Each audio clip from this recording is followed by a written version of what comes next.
Hello everyone, welcome to homeopathy Telugu. ఇవాళ మనం discuss చేసే రెమెడీ డల్ కెమెరా.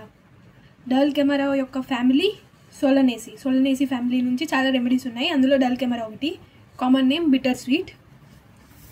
మెయిన్గా డల్ కెమెరా యాక్షన్స్ చూసుకుంటే మ్యూకస్ మెంబ్రేన్ మీద ఉంటుంది, విచ్ కాజ్ ఇన్ఫ్లమేషన్ అండ్ దానివల్ల సెక్రీషన్స్ వస్తాయి. ఆ సెక్రీషన్స్ ఎల్లో కలర్లో ఉంటాయి. స్కిన్ మీద ఆర్టికేరియా, గ్లాండ్స్ మీద ఎఫెక్షన్ ఉంది, గ్యాస్ట్రిక్ డిఅరేంజ్మెంట్స్ కూడా ఉంటాయి. రిగార్డింగ్ వెదర్ అంటే వెదర్ చేంజ్ వల్ల వాళ్ళలో గ్యాస్ట్రిక్ ప్రాబ్లమ్స్ వస్తాయి అన్నమాట. సో ఇప్పుడు Allen's keynote line to line explanation చూద్దాం. కాన్స్టిట్యూషన్ పేషెంట్ ఎలా ఉంటారనేది. Adapted to persons of phlegmatic, scrofulous constitution, restless, irritable. ఇప్పుడే చెప్పా గ్లాండులర్ రిలేటెడ్ కంప్లైంట్స్ ఉన్నాయి ఇందులో. ఫ్లెగ్మెటిక్ మతలబ్ స్లో అనమాట. స్క్రోఫ్యులస్ అంటే glands related complaint. Constitution restless and irritable patients. Restless అంటే వాళ్ళు ఖాళీగా కూర్చోలేరు అనమాట, ఏదో వచ్చేస్తూ ఉంటారు. Restless and irritable patients living or working in damp, cold basement or a milk dairy. అదే ఎగ్జాంపుల్ అనమాట మిల్క్ డైరీ. ఎక్కడైనా డ్యాంప్ బేస్మెంట్స్లో, కోల్డ్ బేస్మెంట్స్లో, అండర్ గ్రౌండ్స్లో వర్క్ చేస్తూ ఉంటారు కదా, అక్కడ సన్లైట్ వెంటిలేషన్ ప్రాపర్గా ఉండదు.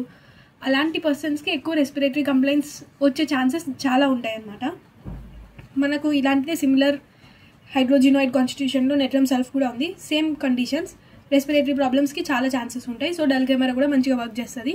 ఎవరైతే అలా బేస్మెంట్స్లో ఎక్కువ పనిచేస్తూ ఉంటారో వాళ్ళకి రిలేటెడ్గా చెప్తున్నా. Mental generals. మెంటల్ చూసుకుందాం. పేషెంట్ ఎలా ఉంటారు. Confusion, cannot find the right word for anything. Confusion ఎక్కువగా ఉంటుంది. ఏదైనా చెప్పాలనుకుంటారు కదా, వాళ్ళు ఆ చెప్పేటప్పుడు వాళ్ళకి ఒక పర్ఫెక్ట్ పదం ఉంటుంది కదా డిస్క్రైబ్ చేయడానికి, ఆ పదం అనేది వాళ్ళకి దొరకదు అనమాట. అంటే కన్ఫ్యూజన్లో ఉంటారు పేషెంట్స్. ఫిజికల్ జనరల్స్ చూసుకుందాము. కెటరల్ రుమెటిజం. చెప్పే గ్లాండ్స్ మీద ఎఫెక్షన్ ఉంది. కెటరల్ అంటే డిశ్చార్జ్ వస్తుంది అనమాట నోస్ నుంచి. రెస్పిరేటరీ కంప్లైంట్స్ ఉన్నాయి కదా డ్యాంప్ వెదర్ వల్ల. So respiratory complaint along with rheumatism. Rheumatism అంటే కామన్గా ఓల్డ్ పీపుల్లో వస్తూ ఉంటుంది. రుమెటిజం ఓల్డ్ పీపుల్లో due to degeneration changes rheumatism చాలా జనరల్గా వస్తుంది. రెస్పిరేటరీ కంప్లైంట్తో పాటు రుమెటిజం ఉన్నప్పుడు డల్ కెమెరా మనం గుర్తుపెట్టుకోవాలి. ఆర్ స్కిన్ అఫెక్షన్, చర్మ సంబంధిత రోగాలు. brought on or aggravated by exposure to cold, damp, rainy weather or sudden changes in hot weather. Weather రిలేటెడ్తో స్కిన్ కంప్లైంట్స్ వస్తూ ఉన్నాయి. వెదర్ రిలేటెడ్లో ఇంకా కొంతమందికి డస్ట్ ఎలర్జీ ఉంటుంది. దాని తర్వాత రెస్పిరేటరీ కంప్లైంట్స్ వస్తూ ఉంటాయి. దానికి బెస్ట్ రెమెడీ అనమాట. ఎలాంటి వెదర్కి ఎక్స్పోజ్ అయినప్పుడు, కోల్డ్ వెదర్కి, damp, rainy weather or sudden change in hot weather. Hot weather అంటే సడన్గా మన ఎండాకాలం తర్వాత సడన్గా చేంజ్ అవుతూ ఉంటుంది. వర్షం పడుతుంది అప్పుడప్పుడు. ఈ క్లైమేట్లో కంటిన్యూస్గా ఎలా సీజన్స్ ఉండాలో అలా ఉండదు. సడన్ చేంజెస్ వస్తాయి కదా వెదర్లో, అప్పుడు వీళ్ళకి అగ్రవేషన్ అవుతుంది అనమాట. అప్పుడు రుమెటిజం, రెస్పిరేటరీ, స్కిన్ అఫెక్షన్స్ అనేవి ఇంకా ఎక్కువ అవుతాయి అనమాట ప్రాబ్లమ్స్. సో చూడండి, ఎవరైనా చెప్తా ఉంటారు కదా వాతావరణం కొంచెం మారితేనే నాకు ఇలాంటి ప్రాబ్లమ్స్ స్టార్ట్ అవుతుంది అని. అలాంటి సిచ్యువేషన్లో డల్ కెమెరా మనం ఇవ్వచ్చు. Increase secretion of mucus membrane. చెప్పా మ్యూకస్ మెంబ్రేన్ ఇరిటేషన్ అయ్యి సెక్రీషన్ ఇంక్రీజ్ అవుతుంది. అది కూడా ఎల్లోయిష్ కలర్లో డిశ్చార్జెస్ ఉంటాయి. Perspiration being suppressed from cold. Perspiration అంటే చెమట అనమాట. అది సప్రెస్ అవుతుంది ఫ్రమ్ కోల్డ్. మనకు కోల్డ్ వెదర్లో పర్స్పిరేషన్ రాదు. అలాగే మనం ఎంత సమ్మర్ ఉన్నా కూడా ఏసీలో కూర్చొని పని చేసామంటే మనకు పర్స్పిరేషన్ రాదు. అది సప్రెస్ అవ్వడం అనమాట. నార్మల్ న్యాచురల్ బాడీ ప్రాసెస్ని మనం సప్రెస్ చేస్తూ ఉన్నాం. నార్మల్ రూమ్ టెంపరేచర్లో మనం ఉంటే నార్మల్గా బాడీలోంచి స్వెట్ అనేది వస్తుంది. అప్పుడు అది నార్మల్గా ఉంటుంది మన బాడీ ఫంక్షన్. ఆ స్వెట్ రాకుండా మనం ఏసీలో కూర్చుంటున్నాం అంటే దాన్ని సప్రెస్ చేస్తున్నాం. దానివల్ల ఇంకో కంప్లైంట్ అనేది డెవలప్ అవుతుంది అనమాట. అనాసార్కా ఆఫ్టర్ ఏక్, రుమెటిజం, స్కార్లెట్ ఫీవర్. అనాసార్కా అంటే జనరలైజ్డ్ ఎడిమా అనమాట. ఎడిమా అంటే మన బాడీలో నీరు అనేది చేరుకొని పోయి బాడీ అనేది స్వెల్లింగ్ అవుతుంది. దాన్ని ఎడిమా అంటాము. అది జనరలైజ్డ్ ఎడిమా అని అనాసార్కా అంటాము. ఆఫ్టర్ ఎగ్ మతలబ్ అంటే మలేరియా తర్వాత. రుమెటిజం, స్కార్లెట్ ఫీవర్. స్కార్లెట్ ఫీవర్ ఇప్పుడు అంతగా లేదు, అది బ్యాక్టీరియల్ ఇన్ఫెక్షన్ వల్ల వచ్చేది. Dropsy after suppressed sweat, suppressed eruption, exposure to cold. Dropsy అంటే ఇదే బాడీలో నీరు చేరుకోవడం అనమాట. ఆఫ్టర్ సప్రెస్డ్ స్వెట్ సప్రెస్ చేసిన తర్వాత, ఎరప్షన్ సప్రెస్ చేసిన తర్వాత ఎలా సప్రెస్ చేస్తారంటే, ఇప్పుడు సంథింగ్ స్కిన్ మీద మనకు ఎరప్షన్స్ వచ్చింది, మనం డెర్మటాలజిస్ట్ దగ్గరికి వెళ్ళి ఆ క్రీమ్స్ వాడతాము, అది తగ్గిపోదు, అది సప్రెస్ అవుతుంది అనమాట. మళ్ళీ క్రీమ్ స్టాప్ చేస్తానే మళ్ళీ ఆ ఎరప్షన్ అనేది వస్తుంది అనమాట. దాన్ని సప్రెషన్ అంటాము. అలాంటి సప్రెషన్ తర్వాత ఈ కంప్లైంట్స్ డెవలప్ అవుతాయి. Exposure to cold, weather changes చూసుకున్నాం మనం. జిఐటీ చూసుకుందాం. జిఐటీ డిస్టర్బెన్సెస్ ఏమున్నాయి, డయేరియా అనమాట. From taking cold in damp places or during damp foggy weather, change from warm to cold weather. జిఐటీలో చూసుకుంటే మనం climate related complaints, climate change అవ్వడం వల్ల, కోల్డ్ వల్ల డయేరియా రావడం అనమాట. Urinary system, catarrhal ischemia in grown-up children with milky urine from wading with bare feet in cold water involuntary.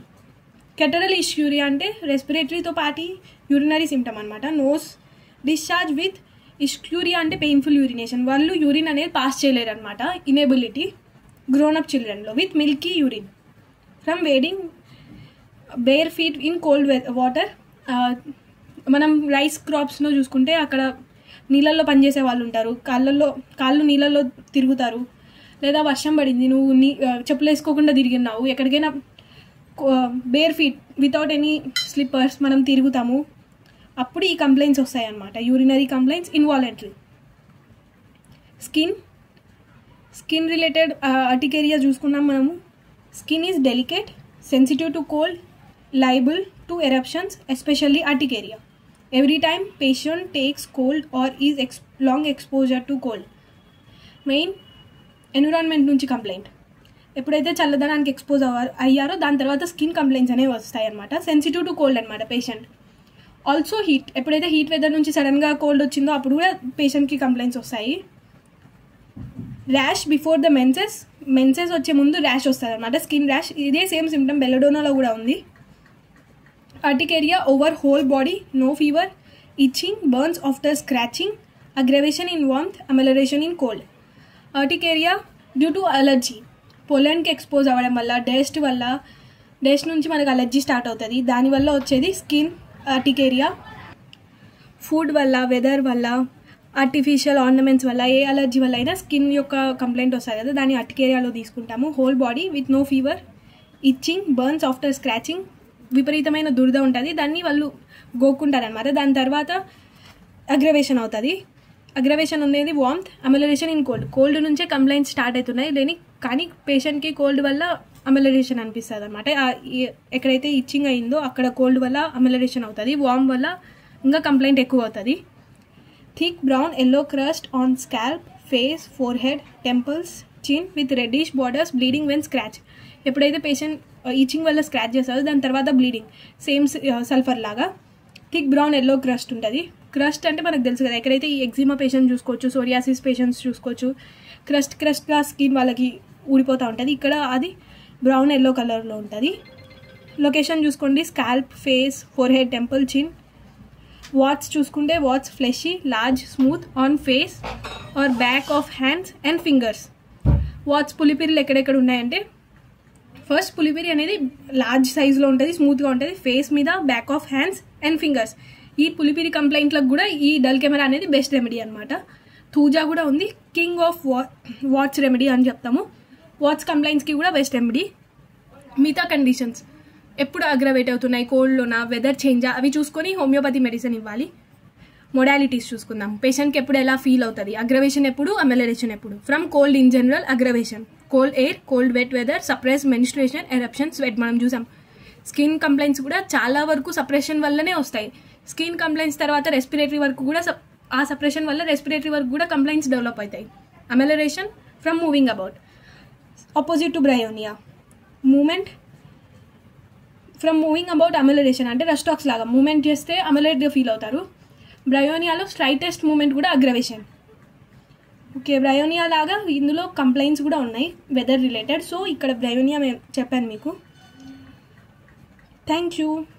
మళ్ళీ కలుసుకుందాం నెక్స్ట్ వీడియోస్తో. బాయ్.